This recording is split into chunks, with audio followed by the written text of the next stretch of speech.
4 खाने के चम्मच इसमें ऑयल चला जाएगा। अच्छा जी, लौकी मैंने ली है आधा किलो और चने की दाल भी ली आधा किलो। अच्छा जी, यहाँ पर हम प्याज करेंगे यहाँ पर हल्का सा ब्राउन। लौकी डालूंगी, थोड़ा सा लौकी को फ्राई कर रही हूँ, ठीक है। अच्छा जी, इसको मैंने सिर्फ अभी नमक थोड़ा सा डाला है।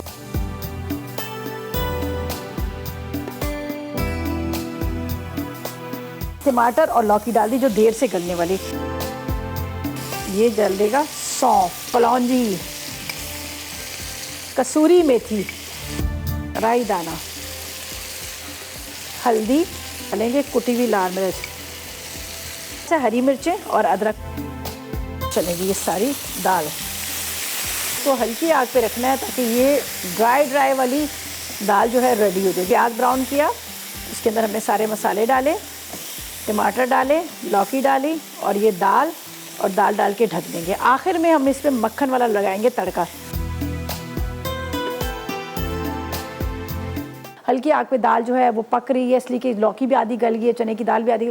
अब बिल्कुल इस तरह से देखिए स्लो पे रखिएगा, तेज़ ना कीजिएगा, ताकि ये उसके स्टीम से ये गले। पानी बिल्कुल ना आप इसमें डालिएगा।